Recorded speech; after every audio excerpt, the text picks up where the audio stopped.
بجزا قلتم زوجي دفين زركت زلو እግዚአብሔር ባለ ሁሉ ይሞ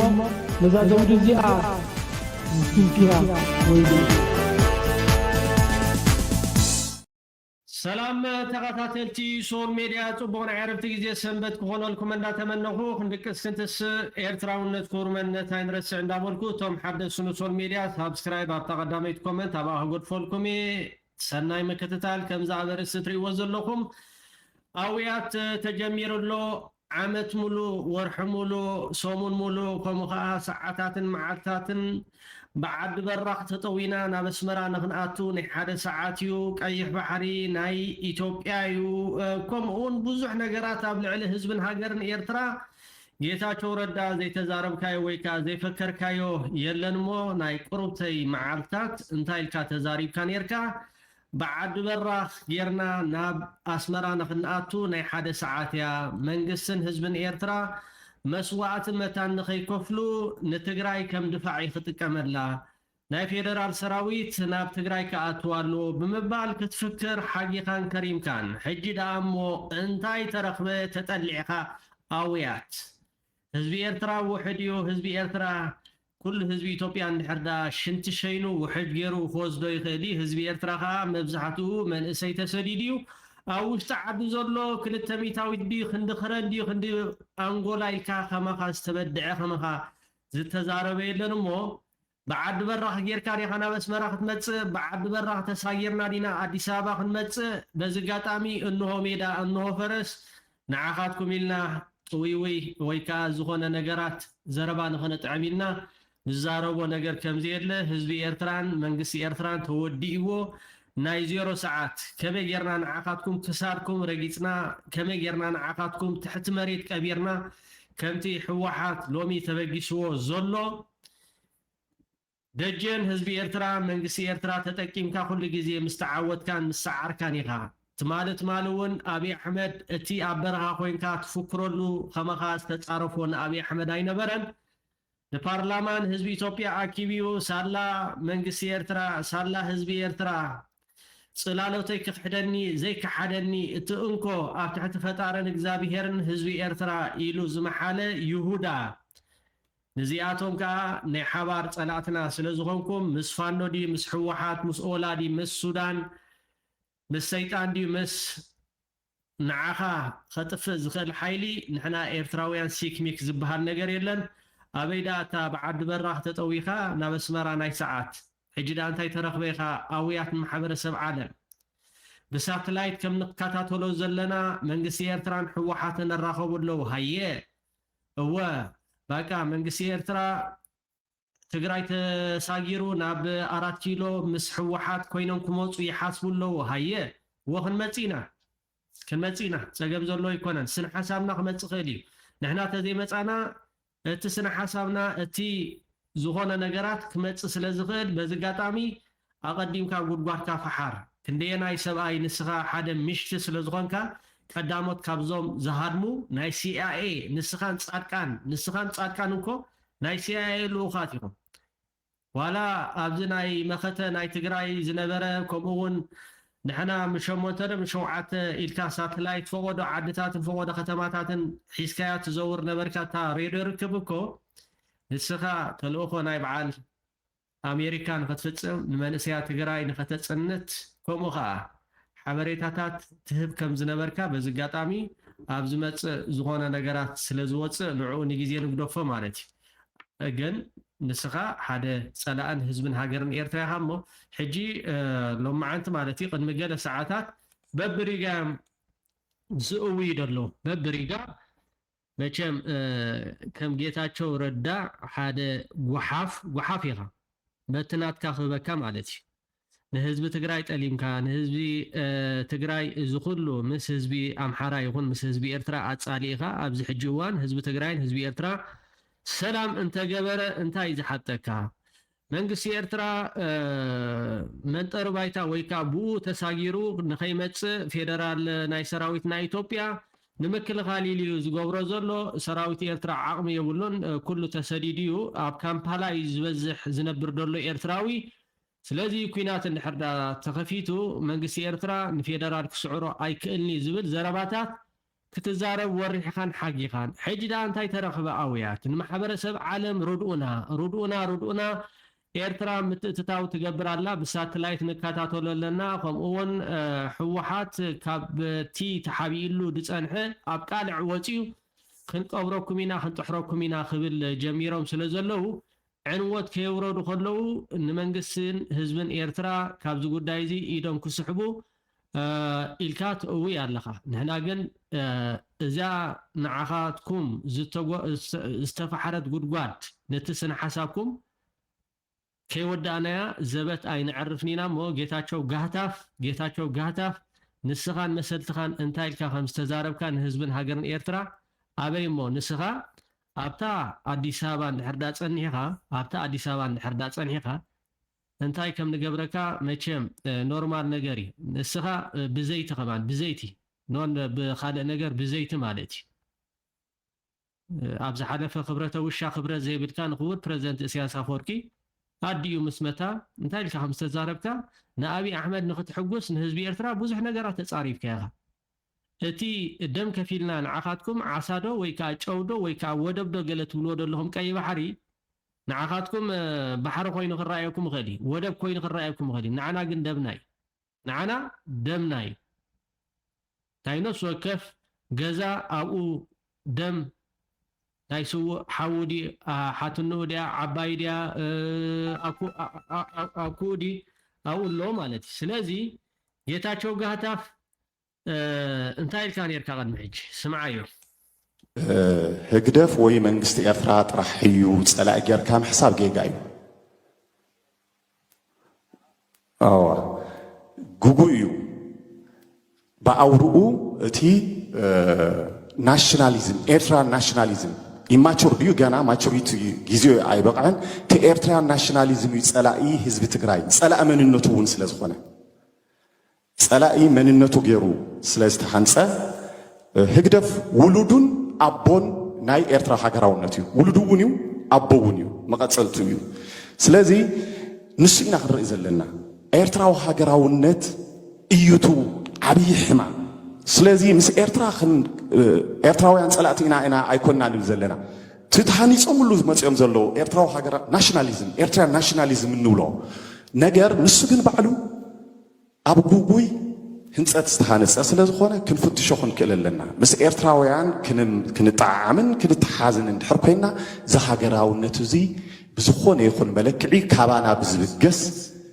ይኹን ካብ ባዕሎም ኣብ ባዕሎም ብምፍጣር ክስበር ክኽእል ኣለዎ እዚ ዝብል ካራይ ክቡራት ተኸታተልቲ እዚ ዘረባ ትሰምዕዎ ዘለኹም ካብቶም ኣባላት ናይ ስምረት ዝኾኑ ማለት እዮም እዚ ስነ ሓሳብ ናይ በዓል ጌታቸውን ናይ በዓል ጻድቃን እዩ ንሕና ከም ኤርትራ ከዓ መቸም ኢድና ጣሚርና ንዓኻትኩም ከምዘይ ንፅበየኩም ሕጂ ኮነን ዘረባዕባ ሕጂ ኮነን ማሕበረሰብ ዓለም ርዱእና ኤውሮጳዊ ሕብረት ርዱእና ውድብ ሕብራት ሃገራት ርዱእና ኣፍሪካ ዩኒየን ርዱእና ዝበሃል ነገራት ሕጂ ከምዘይሰርሕ በዚ ጋጣሚ ክንሕብረኩም ንፈቱ ስለዚ ንስኻትኩም ዲኹም ክሰብሩና ንሕና ኒዳ ክንሰብረኩም እንሆ ሜዳ እንሆ ፈረስ ኣብ ታሪኹ ኤርትራዊ ሴሩ ዳ እምበር ተሴሩ ይፈልጥኒ ኤርትራዊ ኣብ ታሪኹ ንዝፈከረ ፅቡቅ ገይሩ እዩ ዘስታርሮ ንዓኻትኩም ከዓ ኣስታሪርና ሓፂብና ከም ንፀጥሓኩም ናይ ሰዓታት ሕቶ እዩ ናይ 0 ሰዓት ስለ ዝኾነ ከምቲ ጌታቸው ረዳ ዝበሎ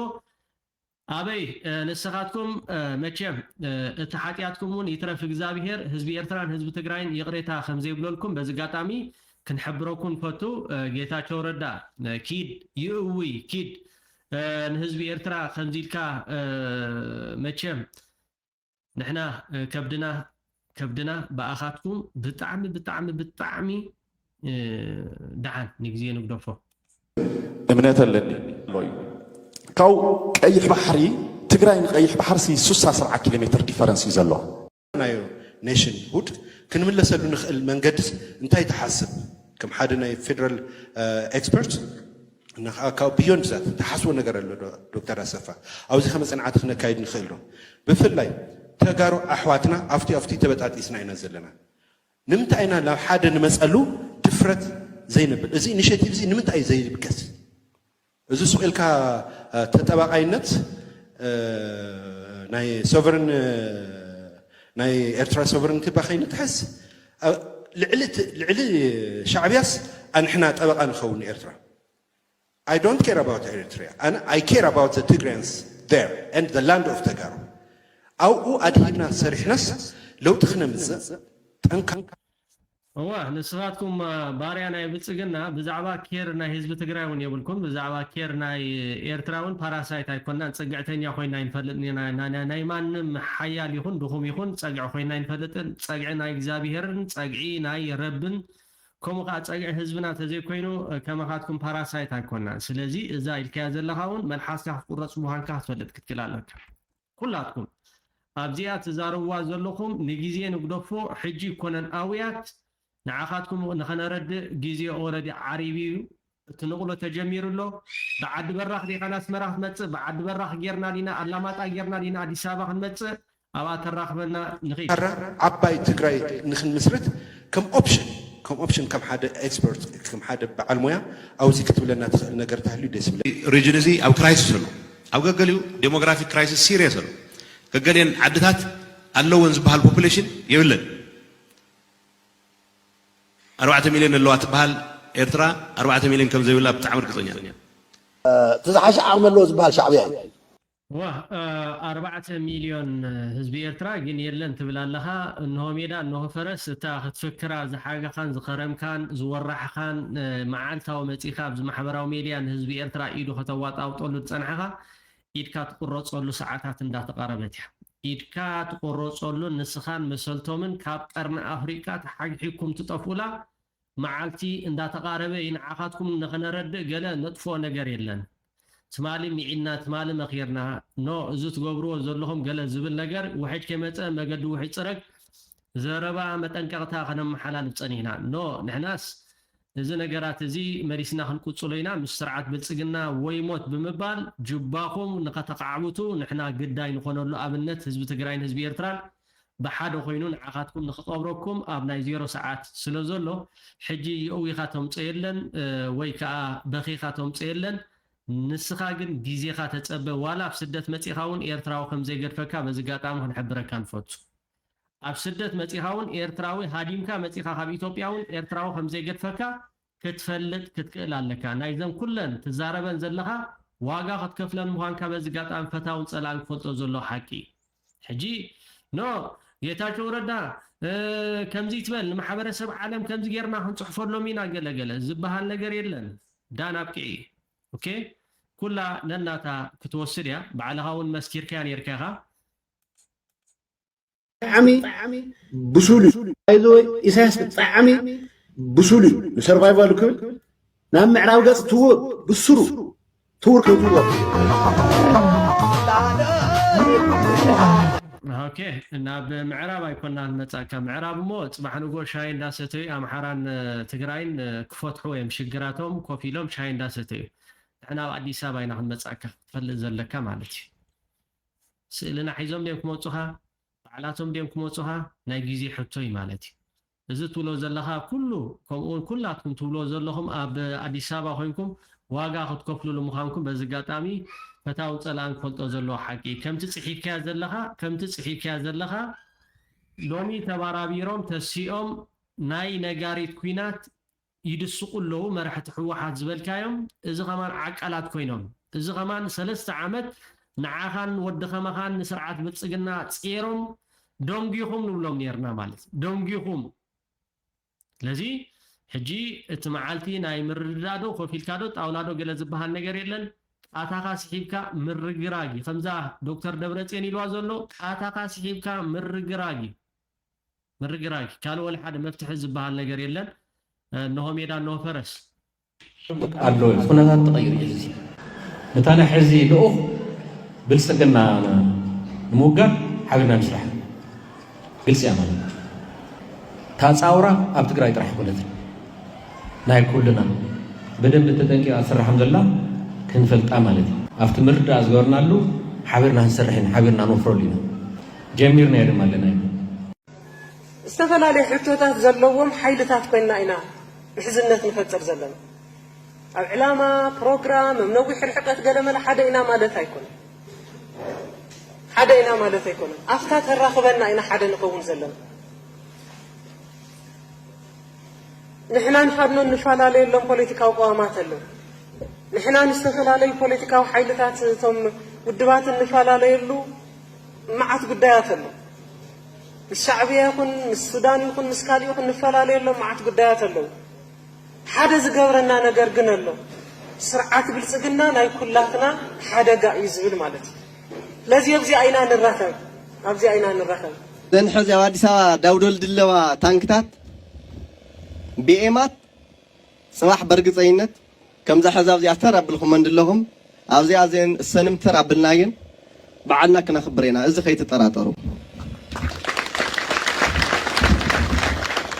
لعلي شمونت الزتات أجار سراويتنا إثيوبيا نتجراي كبيبو مالو ليلة 4 خفلة سراويتات مكان يزد حيل زبال نتجراي كبيبو مالو حزد ما توسخت عقمتات نايفولي حيلتات نبتجراي أتأجي علو نحنا نسلام دا سرحنا صلائنا جن كل مدلوات وديو كبيبنا بسلام بزرر بدردر كل نجار مكيرنا أبينا سلازخانة بجلسي مسزونا تمايتنا ترادادينا هلونا نزرقاقات أم أبر سرعات بالسجنا يزبر نجار كل حزب ترادادي اللي سلازي نتقبارا ونتكون وفر لنا مالتي أبي سابق ساعة زبط صح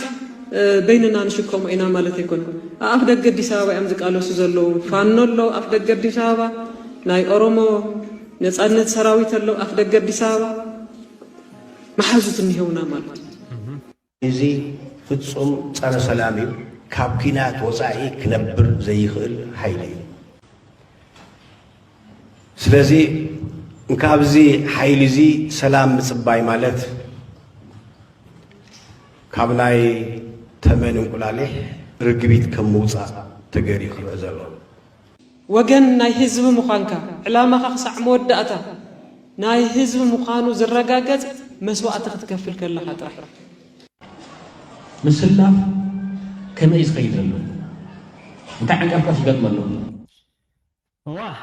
ጌታቸው ረዳ زغمان عقالات كوينهم تيرومهم كهودو صنيهم نحنا خم ኤርትራውያን ግን ቀልጥፉ ነዚያቶም ቅበርዎም ነዚያቶም እለይዎም ክንብል አዝ ማሕበራዊ ሚድያ ሕጂ ግን ዝልሳነ ዚን ዓኻ ከባሃረካ ድቃስ ከኸልአካ ግድን እዩ እዚ ቀቀሊሊ ማለት እዚ ቀቀሊሊ ትጓይላ ምስተጀመረ ግን ኩናት አዲስ አበባ ዳንበር ከምቲ ትብሎ ንስኻ ኩናት ዓዲ በራኽዶ ኩናት ዛላምበሳዶ ኩናት ኣብ ትግራይ ዶ ዝበሃል ነገር የለን እታ ኩናት ኦሬዲ ኣብ አዲስ አበባ መዛዘም ክግበረላ ሃዳም ስለ ዝኾንካ ኣብኡ ክንደናይ ከይትጸንሕ ፓስፖርቲ ናይ ሲአይኤ ወይ ካብቶም ናቶም ዕሱብ ከዳም ስለ ዝኾንካ ንስኻን ጻድቃን ኣብ ኣይጾንሑን ኢኹም እቶም ግዳያት ተጋሩ ግን ብዝተኻለኩም መጠን ካብታ አዲስ አበባ ወፂኹም ናብ ትግራይ ክትመለሱሉ ትኽእሉ መገዲ ሕሰቡ ምስ ህዝብኹም ተዓረቑ በዓል ጌታቸው ረዳ ገዲፎምኹም ራሕሪሖምኹም ክኸዱ እዮም ትማሊ 1 ሚልዮንን ፈረቓን ትግራይ ትዕወት እንዳበለ ሃገረ ትግራይ እንዳበለ ጌታቸው ረዳ ሕጂ ንህዝቢ ትግራይ ጠሊሞ ሰራዊት ፌደራል ክከላኸል ከምኡ ሰራዊት ፌደራል መሪሑ ናብ ትግራይ ንኽመጽእ ዝገብሮ ዘሎ ወደኽደኽ ክንደናይ ጌታቸው ረዳ ካብቶም ለቕለቕት ምዃኑ በዚ ጋጣሚ ክንሕብር ንፈቱ ተፈኪሩ ኮይ ፈኪርኩም ብሽ እንታይ ዳ ሕጂ ድሕር ሻዕቢያና ወያኔ ከሱዳን ጋር ተባብረው ደርግን ጥለዋል። አሁን እንደዛ ተባብረን እንጥላለን የሚል ምኞት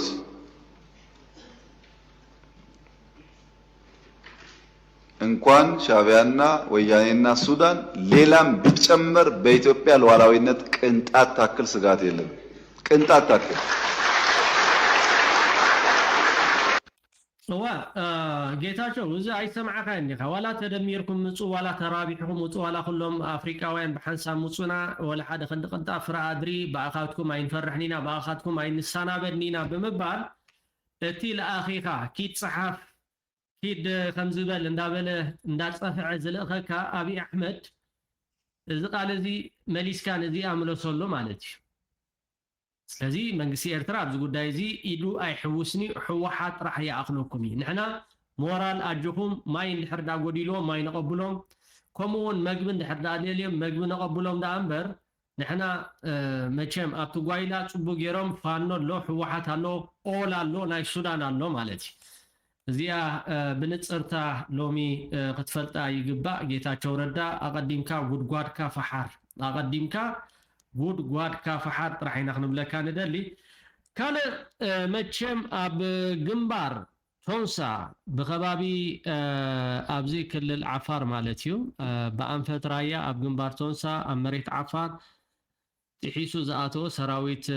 ናይ ህወሓት ብከቢድ ብረት ዝተደገፈ መጥቃዕቲ ብምጅማሩ ተገሊጹ እቲ ብድሕሪዚ መጥቃዕቲ ዘሎ ሓይሊ ብዘይ ኩናት ክሓድር ዘይክእል ልኡኽ ሻዕብያ መቸም ልኡኽ ሻዕብያ ከም ከዓ ትብሎን ሻዕብያ ዳእሞ ሻዕብያ ዝለኣኹ እኮ ኩሉ ግዜ ከዓ መሰሰል ሻዕብያ ማለት እኮ ዘይንቕነቕ እምባደንደን ማለት እዩ ዘይንቕነቕ ማለት እዩ ምስ ሻዕብያ ዝመኸረ ኩሉ ግዜ ምስ ዓረይ ምስ ሻዕብያ ዝተፀግዐ ኩሉ ግዜ ከዓ ጽቡቕ መገዲ ዝሓዘይ ዋላ በዓሉ እኮ ጌታቸው ረዳ ኢልዎ ንሃይለ ስላሴ ንደርጊ ከምኡውን ነቲ መለስ ዜናዊ ዝነበረሉ እኮ ሻዕብያ ንኽእለ ዓብ ታራ ዝተፃወተ ማለት እዩ መንግስቲ ኤርትራ ስለዚ እዚ ተኻይዱ ዝበሃል ዘሎ ኩናት ኣብ ክልል ዓፋር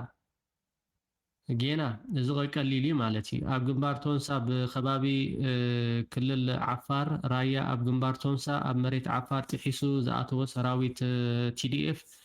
ብከቢድ ብረት ዝተደገፈ መጥቃዕቲ ምጅማሩ ተገሊጹ እቲ ብድሕሪዚ መጥቃዕቲ እዚ እዚ ቀሊል እዩ ኣብ ክልል ዓፋር ዳደሞ ጥቓ መሬት ትግራይ ታይፀገም ኣለዎ ስለምንታይ ኣብኡ ኣለዉ ኣብይ ኣሕመድ ግብረ ሽበራ ደሰልጥኖም ብትግርኛ ድዛረቡ ተጋሩ ንዓቶም ንምጥፋእ ኣብ ክልል ዓፋር ኣይኮነን ክሳብ ኣዲስ ኣበባ ክኸይድ ምዃኑ በዚ ጋጣሚ ክትፈልጡ ይግባእ ማለት እዩ እዚ ቀሊል እዩ ብከቢድ ብረት ክድብደቡ ኢኹም እምበርታይ ዳ ብሕልፊ እቶም ኣብ ክልል ዓፋር ዘለኹም ከዓ ፀላእቲ ህዝቢ ኤርትራ ስለ ዝኾንኩም ኣብዚ ጉዳይ እዚ እውን ንዓኻትኩም ኣብ ምጥፋእ እጅገና ሰብሲና ክንሰርሕ ምዃንና ከዓ በዚ ጋጣሚ ክትፈልጡ ይግባእ ማለት እዩ ልኡኽ ናይ ኣብይ ኣሕመድ ዝኾነ ዜጋ ምስ ኣብይ ኣሕመድ ክጠፍእ ጥራሕ እዩ ዘለዎ እዚ ኩናት ብግንባር ዓፋር ተኸፊቱ ዝበሃል ዘሎ ኦኬ ጠርባሽ ነይሩ ድሓር ግን ይዕሪፉ ዝጊል እዩ ብከቢድ ብረት ነይሩ ግን እቲ ግብረ ሽበራ ንክፍፅም ናብ ትግራይ ንክኣቱ ዝፈተነ ማለት እዩ ልኡኽ ናይ ብርሃኑ ጁላ ተዛረብቲ ትግርኛ ናብ ትግራይ ከኣትውሉ ኣብ ዝፈተኑ ብከቢድ ብረት ተፀፊዖም ከም ዝተመልሱ እዚ ከዓ ኣቐዲምና ክንሕብረኩም ንፈቱ እዚ መን ይፅሒፎ እንድሕር ኢልና ደሳይ ኣሸናፊ እዩ እታ ሓቂ ግን ፅቡቅ ገይሮም ተደኪሮም ወዮ ዳ ሓደ ግዜ እቲ ድስራሕ ኣባይታ ተሚልና ንሰርሖ ስለ ዘለና ዳ ወዮ ከዓ ኣብዚ ማሕበራዊ ሚድያ መፂኦም ጀልዓልዓ ክብሉ ስለ ዘይደልዩ እምበር እቶም ናብ ትግራይ ከኣትው ዝፈተኑ ግብረ ሽበራ ናይ ብርሃኑ ጁላ ተዛረብቲ ትግርኛ ከኣትው ዝፈተኑሉ ብኣንፈት ራያ ኣብ ግንባር ቶንሳ ጽቡቅ ገይሮም ከም ተጀፍዑ ጽቡቅ ገይሮም ከም ተደሰቁ በዚ ጋጣሚ ክንሕብረኩም ንፈቱ ማለት እዩ እዚ ሻዕብያ ግን እንተበልኩም ንዓና ወል ሓደ ፀገም ዘለዎ ይኮነን ንኺድ ዘጋጅ ልጆቻችን ካላወቁ ችግሩ ብዙ ነው። ምግብ አለ። አንድ ሰው ማድ ላይ ይዞ መቅረብ ያለበት የሚጨርሰውን ያክል ምግብ ብቻ መሆን አለበት። ሽንኩርት፣ ዘይት፣ ቲማቲም፣ ቅቤ፣ እንቁላል፣ ስጋ፣ ቃሪያ፣ በሬ የማረቆ በርበሬ ደግሞ የማያውቅ ሴት የለም። ጨው ጠብ አድርገንበት መሶቢላው ካለ ጤና አዳሙ ካለ ዳቦ ካለ ማር ካለ ወተት ካለ ዶሮ፣ ጫጩት፣ ሰላጣ፣ ቆስጣ፣ ቲማቲም፣ ሽንኩርት የዶሮ ፍትፍት ማድረግ ነው። አልጫ ፍትፍት ማድረግ ምጣድ ላይ ያለ እንጀራ ጊዜውን ጠብቆ ወደ መሶብ ካልገባ ጊዜውን ጠብቆ ወደ ትሪ ካልወጣ ስሙ ነው እንጀራ እንጂ የተራባ አያስታግስም። ደረቅ ዳቦ ብቻ ሳይሆን ሳንዱች፣ ፍትፍት፣ ሩዝ፣ እንጀራ በወጥ ይበላል። ቆጮ አልበላም የሽሮ ፍትፍት ማለት ነው። ፍትፍት ብቻ አልነበረም። ብስኩት ነው፣ ዳቦ ነው፣ መኮረኒ ነው፣ ቆሎ ነው፣ ቂንጬ ነው። ከምጣዱ ወደ መሶብ ከመሶብ ወደ ማድ ጊዜውን ጠብቆ የሚሸጋገር እንጀራ ነው። ምጣድ ላይ የቆየ እንደሆነና መክደኛውን ማንሳት ካልቻል ያራል። ወይ መኮረኒ ይበላሉ፣ ወይ ዳቦ ይበላሉ፣ ወይ ፓስታ ይበላሉ፣ ወይ ብስኩት ይበላሉ። ዳቦ በምን ይበላል? ፍትፍት ናቸው። የተልባ ዶሮ፣ እንቁላል፣ ወተት፣ ማር ነው። ሌላው ፍትፍት ላይ ያተኮርኩበት ዋና ምክንያት ምንድነው? ፍታውን እየላሰ ቁርስ ምሳራታቸውን ስልቅጥ አድርገው እየበሉ ምግብ አልበላው አይነት ጨዋታ ይሄ ፋሽኑ አልፏል። ክሰምዑ ፀኒሖም ኢትዮጵያ ብዚኣቶም እያ ትምራሕ ዘላ ሰላም ንህዝቢ ትግራይ ንህዝቢ ኤርትራን ብሓፈሻ ከዓ ንቀርኒ ኣፍሪካ ኩላትና ኢድን ጓንትን ኮይና ክንሰርሕ ይግባእ ማለት እዩ። ክንድቅስ ክንትስእ ኤርትራውነት ክቡር መንነት ኣይንርስዕ። ስለዚህ ብደረቃ ብድሕሪ ሕጂ ከተረድዎም ገለ ይትፈትኑ ባሮንቱ ማለት ቀይ ባሕር እንዳበሉ ሰባት እንዳናጉሩ ነይሮም ክትጥቀሙሉ ዶ ከምዚ ዶ እንታይ ዶ ገለገለ ነይሩ ማለት እዩ ባሮንቲ ኢሉ ማለት እዩ ድሕሪ ባሮንቱ ከዓ ከምዚ ዶ ባሮንቱ ገለገለ ዝበሃል ነገራት የለን እንታይ ደኣ ኣይትገፍሖም ኣይትፀቦም ሓደ ነገር ክግበር ኣለዎ እቲ ክግበር ዝኽእል ከዓ እንታይ እዩ ከምዚ ክንዛረቦ ፀናሕና ክጅፉዕ ኢኹም ኣዲስ ኣበባ መፂናስ ክዳንኩም ክሳድኩም ክትርገፁ ኢኹም ካለ ወላ ሓደ እንታይ ኢልካ ከተረድኦም ባሮንቱ ተኢሎምኻ ኤርትራ ኢሎምኻ ኖ ከምዚ ማለት እዩ ጌታቸው ኖ ክሳድካ ክትርገፅ ኢኻ ኣብኡ ጥራሕ ፅናሕ ከምኡ እዮም ክብረተ ውሻ እዮም እኮ ኣይትፃረፎም ገለ ትብሉ ሰባት እውን ኣይሰኣሉ እንትኾኑ ማለት እዩ እዚኣቶም ክብረተ ውሻ ደደብ እዮም ደደቦች ማለት እዩ ድሕሪ ባሮንቱ ምባሎም ድሕሪ ኤርትራ ትጠፍእ ኣለዋ ገለ ምባሎም ወይ ዳእቲ ምዕቡል ኣዘራርባ ስለ ዝኾነ ወይ ኤርትራ ክትጠፍእ ኣለዋ ኤርትራ ከምዚ ከተብል ኣለዋ እቲ ቃላት ከምኡ እዩ ግን ደደብ ከማን ክውሕዶም ግን ኣብ ኣዲስ ኣበባ ጥራሕ ኮፍ ኢሎም ይፅንሑ ከም ምርኮኛ ደይኮንኩም ክትረኣዩ ፅባሕ ንጎ ንግዜ ንጎድፎ ማለት እዩ ከም በዓል ጌታቸውን ፃድቃንን ክንደየናይ ኣብ ኣዲስ ኣበባ ንከይፀንሑ ማለት እዩ እሞ ፅምዶ ንቕድሚት እወን ሰላም እንዳበልኩ ይቐኒየለይ ፅቡቅ ናይ ዕረፍቲ ግዜ ሰንበት ሰዓት 6 በርሊን ታይም ኣብ ሶል ሚድያ ይራኸበና ሰሰናይ مباري كساي لو معنت سالساي معلتنا أنا نزا معلت زيان قاعد رخبنا مباري كساي لو معنت سالساي معلتنا أنا خامن الرخب لو معنت سالساي معلتنا أنا خامن الرخب أنا قا بزح كلتي من الليل نايزرها قن نيشتي سلة تحقوسكو نيشتي تنكف قبلكم أنا أبزا زلم بسات وليدي عادي حصت بها العدي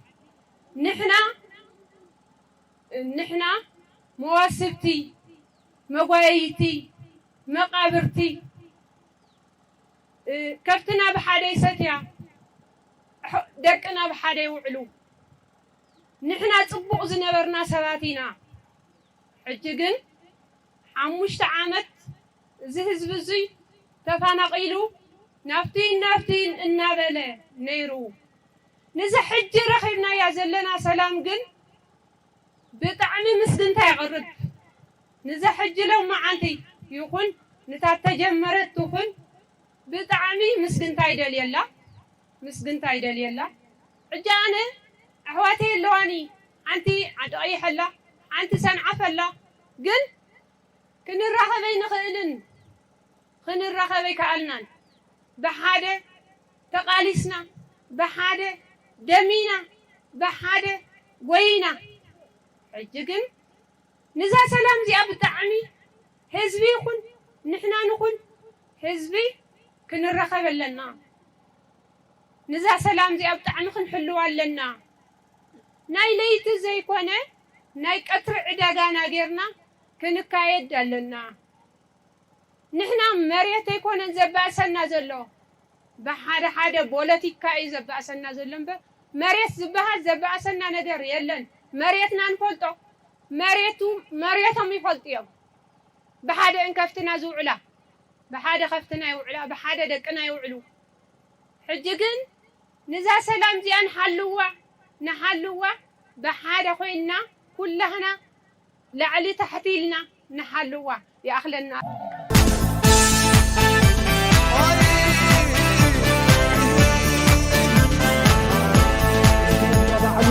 بجد قلتم زوجي دفين زركة جد እግዚአብሔር ካ ባለ ኩሉ ይሞ ነዛ ዘውድ እዚኣ ትንኪያ ወይ